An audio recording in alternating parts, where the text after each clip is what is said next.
What is up, everybody? Chthonian Alliance here, bringing the brand new video today. We're going to talk about the new format today. Basically, we want to talk about the decks that have the most potential out of all the decks currently out, and also want to talk about what I think will be the top tier decks, at least. So let's just jump right into it, because I feel like this is going to be a long discussion. Also, feel free to post in the comment section down below what I forgot. Also, before I forget,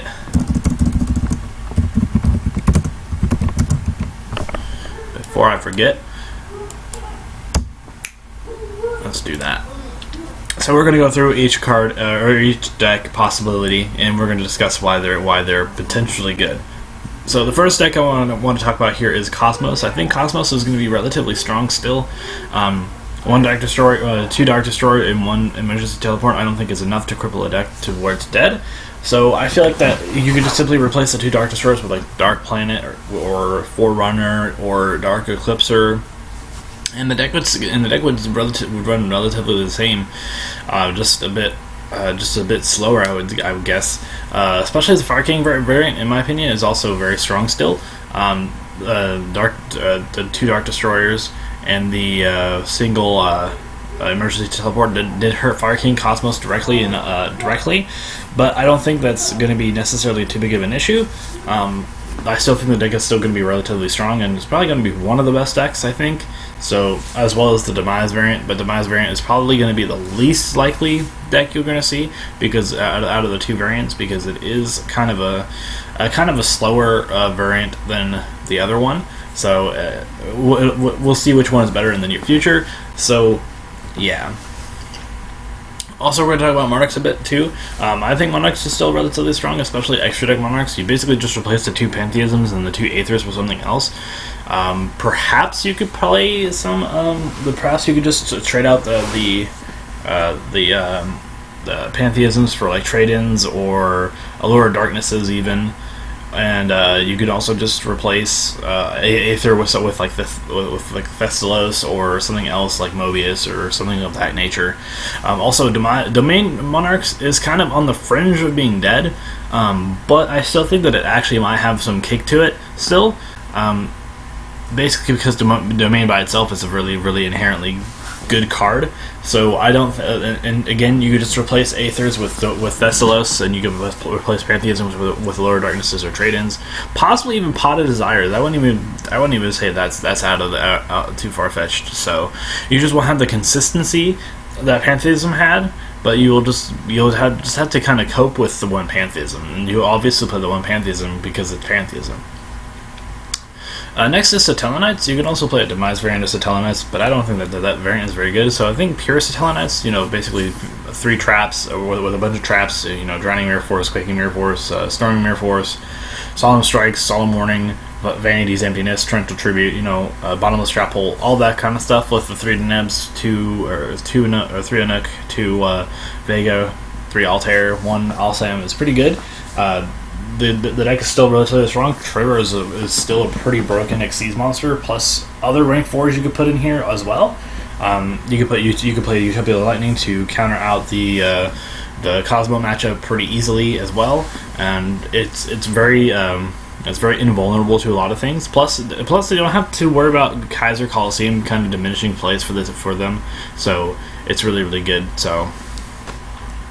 Metaphos, particularly, not pure Metaphos, because I don't think that's technically a deck yet, but Yang Zing and Magic Specter versions are going to be really strong. The reason why I say Magic Specter variant is going to be really good, because even if they did lose one Kieran, I've been doing some playtesting with this deck personally, and with this variant, and you just replace it with QBs and Magic Specter Tempests, and the deck works just fine. Kieran is still a really good blowout card for against a lot of decks. And as well as Metaphos having the potential of having OTK boards in a pretty fashionable rate. Metaphos is really good. The Yang Zing version is a bit more technical and a bit more combo oriented from what I've seen, but it is a very powerful version, probably more powerful than the Magic Specter version, simply because it does have a bit more room to play around with. Its ceiling is a bit higher than Magic Specter and Metaphos, but both variants I still think are very good. So Next is Yosenju's, roughly. Yosenju's with Demise, with card of Demise being prevalent as it is, Yosenju's have a very good time of making it. Also, Thunder King Ryo is still a very good card for the deck. Sure, it kills Comma 3, but that doesn't really make that big of a difference when your opponent can't do the same thing that you are. So, yeah. Next is Shaddoll Trains. Not pure Shaddolls, because Construct is still banned, but I think Shaddoll Trains is a very good chance, simply because the deck has proven to be very, very consistent in the OCG, and I think it's going to be even more so in the TCG with cards like Pot of Desires and Card of Demise and all that stuff. With consistency cards like that, you kind of really can't go wrong with the deck. Additionally, this card, Shaddolls by themselves have really good grind mechanics, and just coupling the fact that the trains give Shaddolls bigger beaters than just Shikanaga and Construct and Winda. It's pretty good. So yeah. Next, we're going to be talking about Cleaforts here. Cleaforts is a very good chance of being really good simply because of how Cleaforts tend to be. Demise Cleaforts is a very good deck still. You play a bunch of traps, you play a bunch of spells, and you set those spells, and you go into your bunch of really big plays. Skill Drain is still a fantastic card. Vanity's Emptiness is still a powerful card for the deck, and having the ability to OTK pretty quickly, just on the same level as Metaphos even, is still pretty good. So, yeah. Spirals, kind of an oddball. Well, actually, there's a few oddball choices on here, and I'll explain why. But spirals are really good. Having the ability to manipulate cards in your opponent's hand and in your opponent's deck is really good. So yeah. So spirals have a really good chance simply because they have abilities to mitigate some of your opponent's plays by putting some of the cards further away from them, as well as being able to make really huge unbreakable boards. And I've even seen some people play pendulums, like magicians, with this deck, and it turns out to be very good. So yeah. Next is Atlanteans. Atlanteans probably have the least likely chance of being really good. However, I still think the deck has a very slim chance, despite the fact that it is going to be very difficult to do. But regardless of that, I still think the combo orientation of Nephthibus, as well as a lot of other cards in the game, make Mermails a very versatile deck, and Atlanteans is in the same boat as them. Coupled with the fact that they had some really good plays, like making really good rank 7s, as well as going into big synchro plays like Trishula and stuff like that, makes the deck really versatile in that aspect. Subterrors, particularly Subterror Ghostrix. I actually saw this deck quite a while ago, and it actually turned out to be very good. Subterrors by themselves aren't very good, even though this card specifically says that you get to draw 2 cards by discarding one.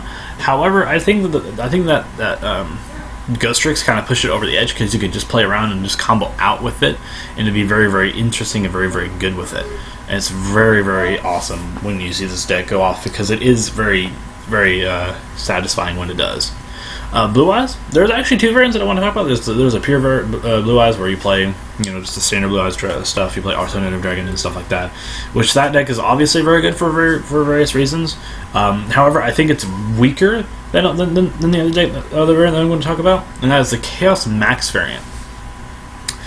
Chaos Max is probably one of the most broken ritual monsters ever to exist in the game, especially since coupled with the fact that if they have this card on the board plus the Blue Eyes Spirit Dragon, the one where you can't special summon only one up to 2 monsters a turn, you basically lose from that point forward, because that's a pretty unbreakable board state. So coupled with the fact that most decks lose to pretty big unbreakable board states, this deck has a very good solid chance of winning. The only realistic counter to this deck is realistically Yosenju, simply because they don't normal summon, and that's a special summon, so it's pretty good. We're going to go backwards a bit. We're going to go Heroes. The reason why I say Heroes is because Dark Claw is a fantastic card still. You have a really good rank 4 pool as well as a lot of other cards that you can play. Absolute Zero is still pretty good, guys. So it's going to be a brief mention on that one. PSY-Frames. PSY-Frames have actually a lot of potential in this format. This is not coming from a biased personal perspective. I think PSY-Frames have a legitimate chance this format. With everything getting weaker, and PSY-Frames only to continue to get stronger as the game progresses. The only real downside to the deck is both the Blue Eyes Chaos Max variant and Metaphos, because Metaphos tends to be very, very strong against this deck because of how OTK eccentric the Metaphos can happen to be in both the Yingzings and Magispecters. But regardless of that, I think PSY-Frames have a very good chance simply because they could just play around other things. They could play around Cosmos, they could play around Burning Abyss, they could play around Monarchs, and they can even play around a lot of the other decks that I just mentioned.